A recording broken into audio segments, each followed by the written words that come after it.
Hello বন্ধুরা, আজকে আমি আপনাদেরকে একটা ছোট্ট গল্প শোনাতে যাচ্ছি।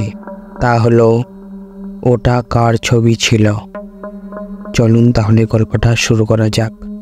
কালেক্টরেটের চত্বরে রায়পুরের এক ফটোগ্রাফারের তোলা ছবিটি পুরো শহরে চাঞ্চল্য ছড়িয়েছে।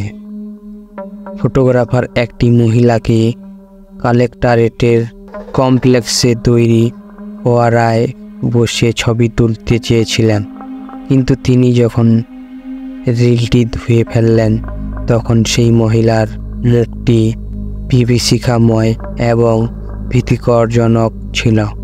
ফটোগ্রাফার নিজেই ভাবছেন কিভাবে এমন হলো, কিন্তু ওপরের ছবি দেখে কিছু লোকের যে শনাক্তকরণ করা হয়েছে তা আরও কৌতূহলোদ্দীপক এবং আকর্ষণীয়, পাশাপাশি চাঞ্চল্যকর।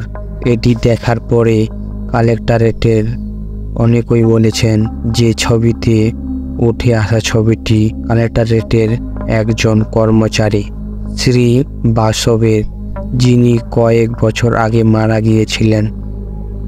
উল্লেখিত ফটোগ্রাফদের তোলা ছবি ধুয়ে ফেলার পর তারা অন্য ফটোগ্রাফদেরও দেখান।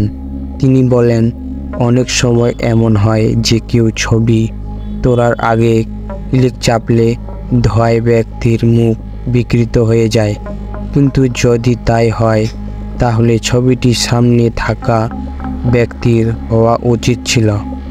কিন্তু এখানে যে মুখটি ফুটে আছে, কালেক্টরেটের লোকেরা তাকে তাদের মৃত বন্ধু বলে চিহ্নিত করে। হ্যালো বন্ধুরা, গল্পটি ভালো লাগে থাকলে লাইক করে সাবস্ক্রাইব করবেন। ধন্যবাদ।